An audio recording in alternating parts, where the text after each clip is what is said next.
Welcome to Nico Props. I'm Chris Fry, also known as Nicodemus. So this is the second May update for the ED-209 project, and as you can see I've got a number of parts completed. I thought I'd show all of the fiberglass parts that I've got so far. So what I managed to do over the weekend was just finish off another knee block and a cap, which has kind of been sitting on my bench for a little while. Also managed to do a couple of gun pods, which I've got here, 2 gun pods. Obviously got the other knee block and the other cap down here. I also managed to wash off some of the parts that still have blue PVA on that have been sitting in the office. So I've got a full set of toes, including the rear toes here, and another full set of toes. So I've got both sets of toes, lower leg, 2 knee blocks, 2 caps, both elbow gimbals, 2 gun pods. So I'm doing pretty well so far. I'm going to go through what's left on the parts to be made, but for the legs wise, I've got another one of these to make, and I'm going to go through in a moment the parts that are still to be moulded or made moulds of, and then actually cast. But I'm very pleased with the progress.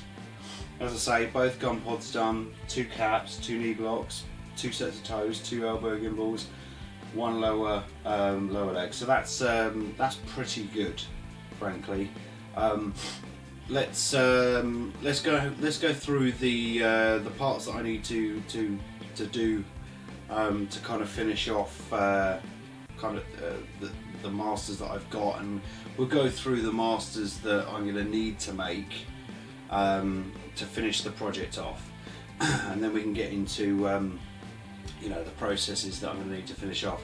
So let's just talk briefly about the process I'm going to have to finish the fiberglass. Well, I've got this here. So you see on this on the lower toe here, we've got all of this fluff overhanging where I laid it into the mould. All of this has to be trimmed off on all of these parts and tidied up. The seam lines on this gun pod here, I don't know if you can see that in the camera, but I've got some flashing there that will need to be sanded back.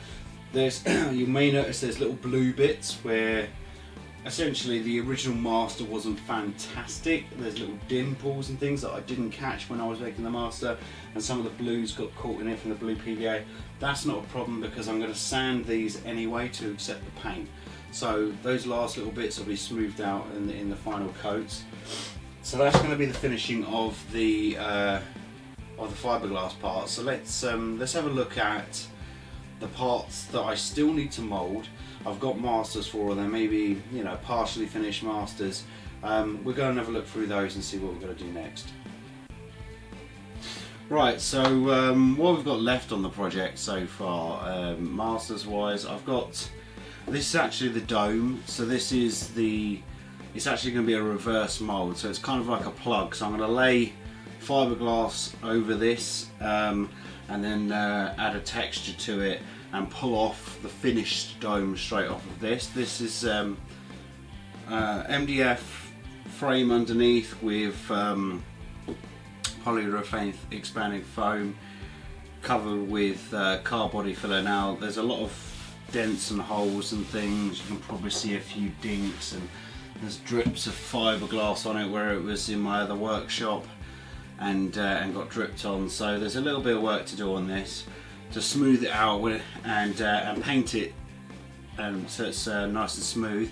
Give it a polish of wax, the same as I did with the other moulds, and then blue PVA before I can actually give it a coating of fiberglass, which will be the final mould. Other things that are in process, I've got the elbow flap master here. That needs finishing off on the underside. I'm probably going to make this whole piece as one piece, and I'm going to mould that as one whole thing. I'm not sure how I'm going to do that yet. Haven't really decided.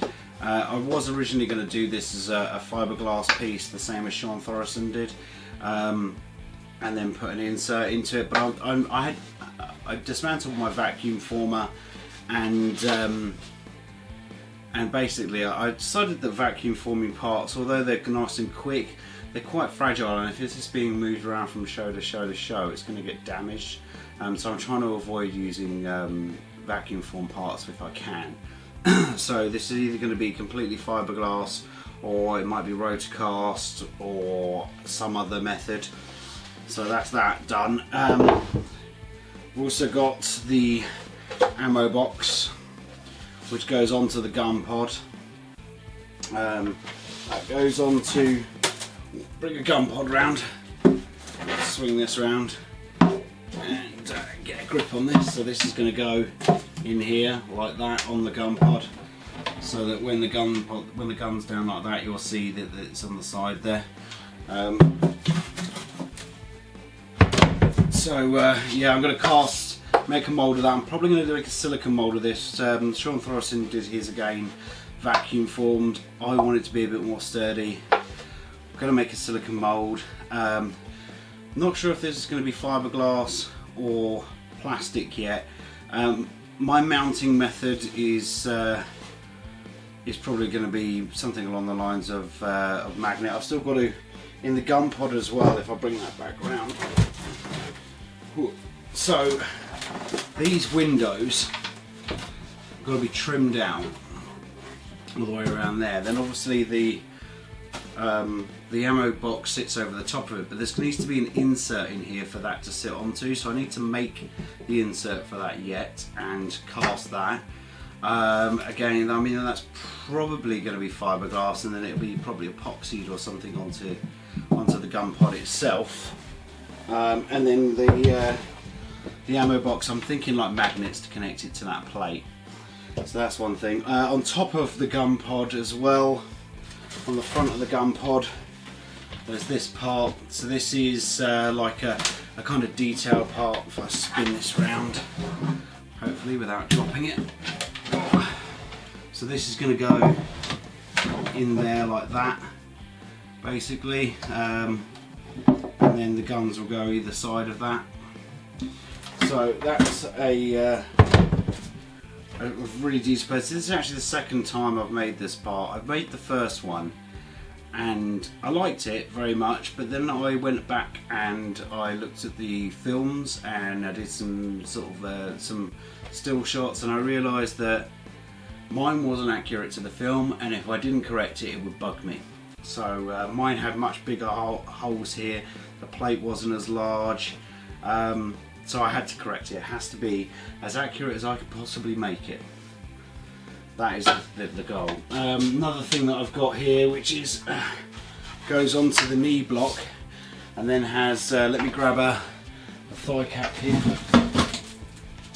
from over the other bench. So this is going to have this cap on the top of it as I drop it, sort of like that, which is the knee piston, or the thigh rather. So there's going to be pistons in here. Still undecided as well as to how I'm going to cast this. Not really sure about that. Need to decide what I'm going to do with that one. And yeah, so that's the master of that. Originally, again, this was going to be vacuum formed. I don't think I'm going to do that, but I'm not sure on that one. This is the cap that goes on top of the rails. Sits on the back of the rails, and I also have the rails as well. So this sits on the top like that, essentially. Now this is going to be cast in probably in plastic. I'm thinking that what I'm going to do is I'm going to create a matrix mould for this part, and do what Bill Dorans did on one of his videos, and partially fill the mould with plastic, put some insulation foam, which in the UK we call Celotex, put that in there, and then fill up the rest of the mould the other way. That'll create a foam core which will make it nice and light, but the outside core will be nice and hard. And I'm going to do the same thing for the rear rails as well. So the rear rails will be done in this way.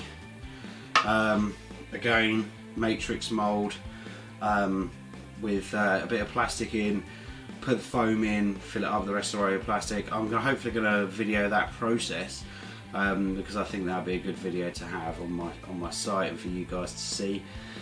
The parts that are in grey, this is a very dark grey primer. This is just pound store primer or dollar store for the guys in the US.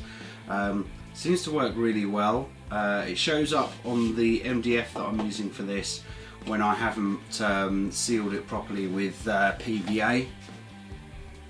So that's quite good. But I'm going to then paint it white, the same as this, and this is also pound store white paint. I originally was doing things in red, but the red paint that I've got seems to come off in the moulds. This white paint, which is the Poundland store stuff, the dollar store stuff, it dries really fast, so I can give it several coats and fix any errors and do it all in the same day rather than having to wait until overnight for it to finish. So that's the part so far. I've also got the lower leg to do now. I'll go and get the piece of the master of the mould from off camera. So this is a piece of the lower leg, and as you can see, there is a piece here that should be here and it's all damaged. I'll bring that closer to the camera. We can see that it's completely wrecked. So that broke when I did the other leg, or the first leg, and that's obviously a very big problem for the project. So that needs to be repaired before I can cast another leg. And there are some other fragments from that mould that broke off during the moulding process.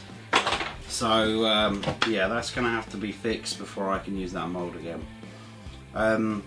What I'm probably going to do is I'm going to make that piece of the mould detachable, so that the next time I mould this I'm not going to have that locking issue, because that's basically what happened, is where the master wasn't smooth enough in those areas, or it was slightly tapered or something, the mould just locked onto that part, which meant, you know, the mould broke as it came off. So to prevent that, I'm going to just remove that piece independently.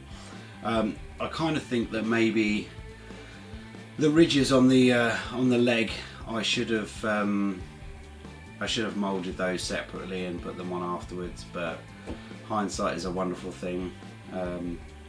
It's part of the main mould now, so you know, we just have to make do with it. So that was the May 24th 2017 ED-209 update. To subscribe, click here. For my other videos, I'm going to have them on either side here for you to click on to have a look. Thanks for watching.